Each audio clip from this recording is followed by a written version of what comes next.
Господин спикер, то, что сказал, что это бандитские методы, он мог бы приехать и это сказать в лицо господину Рычану. Он не должен был это публиковать. И то, что господин примар бандитский, они что, видели, что как господин примар вытаскивал флаг, они также какой-то умный деятель на данный момент. Вы понимаете, эта реакция пошла цепная. И эта реакция получается 1, 2, 3. У нас в Вулканештах есть такое трио, которое на сегодняшний день, им дали команду, вот они опубликовали. На сегодняшний день ни видео, ничего нет. Я не имел такого права в первую очередь делать. И я этого не делал.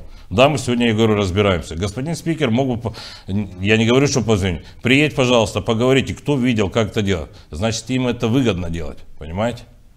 Вместо того, чтобы заняться, узнать, какие проблемы населенного пункта, как развивать населенный пункт. Занимайтесь политикой, но примаров не суйте в эти вещи. Примары не должны заниматься политикой. Как один из моих коллег сказал на сегодняшний день. Говорит, вы не хотите, но нас туда внедряют. Пусть региональная власть разберется с центральной властью. Пусть наладят отношения. Потому что они не могут наладить отношения, а виноваты кто? Виноваты примары населенных пунктов. Примарам больше нечем заниматься, только политикой осталось заниматься. Да, информационную вот эту выпустить, для чего это нужно?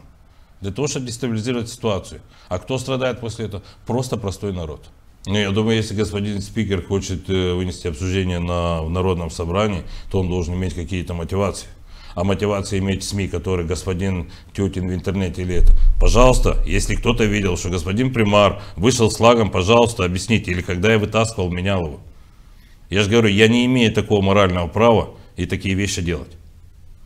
Потому что флаг Гагаузии это святое на сегодняшний день, как и наша автономия. А господин спикер, если он считает, пожалуйста, пусть он доведет, покажет как. Потому что я вижу, что в СМИ сегодня все выходят, а кто-нибудь обосновал все эти вещи. У нас как-нибудь иногда за клевету можно еще и подать на них в прокуратуру, в суд и в полицию, правильно? Пусть они немножко подумают над этим.